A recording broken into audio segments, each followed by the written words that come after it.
The power of faith in God's timing. Every choice you make plants a seed. Galatians 6:7 tells us clearly, "Do not be deceived.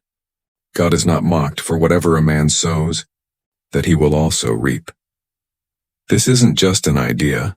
It's a spiritual law woven into creation itself. When you start praying, when you walk into church for the first time in years, when you choose kindness over anger, forgiveness over bitterness, you are sowing a new seed, a seed of faith. But here's what nobody tells you.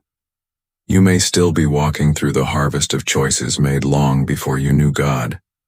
That old field hasn't finished giving its fruit. That's not punishment. That's simply how life works in a fallen world. The new seed you're planting today doesn't erase yesterday's harvest, but it guarantees tomorrow's. The farmer's faith picture. A farmer standing before an empty field. He clears the land. He tills the soil. He sows the seed, sometimes his very last bag, his entire savings. He waters it daily. He waits for weeks, nothing visible happens. The ground looks the same as it did before he started. People walk by and laugh. You wasted your money. You wasted your time. Look, nothing's growing. He hears every word. Some nights doubt creeps in. He wonders if he made a mistake. But Scripture reminds us, "So shall my word be that goes out from my mouth. It shall not return to me empty, but it shall accomplish that which I purpose." Isaiah 55:11. The seed is already working and underground, unseen, where no one's eyes can reach. Roots are forming before anything breaks the surface. Jesus told a similar story in Mark 4:26-29. A man scatters seed on the ground, and night and day, whether he sleeps or rises, the seed sprouts and grows, he knows not how. The growth doesn't depend on the farmer watching it constantly. It depends on the nature of the seed itself and the faithfulness of the one who made it grow. Then comes the harvest. One bag of seed becomes 60, becomes 100-fold, Mark 4:8. And in that moment, the mockery, the doubt, the lonely nights of waiting, none of it matters anymore. The harvest speaks for itself. Faith doesn't work on our timeline. This is the hardest part of walking with God, waiting without seeing results yet. Spiritual growth is rarely instant.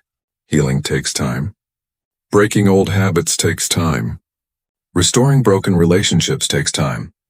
We want the harvest in days. God often builds it over seasons, even years. But Galatians 6:9 gives us the promise to hold on to. "And let us not grow weary while doing good, for in due season we shall reap if we do not lose heart." Not if we work harder, not if we sow more, just and if we do not give up. Every quiet prayer prayed in private. Every act of kindness no one saw. Every moment you chose obedience over sin when it would have been easier not to, none of it is wasted. Matthew 6:4 promises us, "Your Father who sees in secret will himself reward you openly." God is not blind to what's hidden. He is keeping account of every seed you've ever sown in faith. You will still face the old harvest. Let's be honest. Coming to faith doesn't mean your past consequences disappear overnight.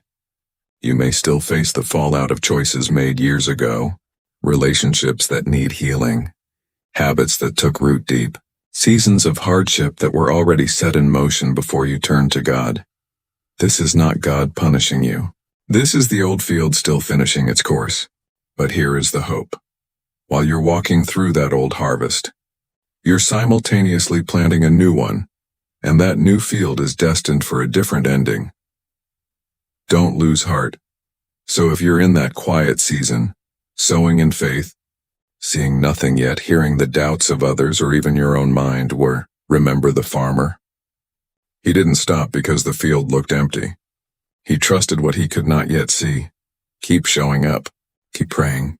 Keep choosing good even when no one's watching, even when it feels like nothing's changing. Because the harvest is coming. And when it arrives, every season of waiting will have been worth it.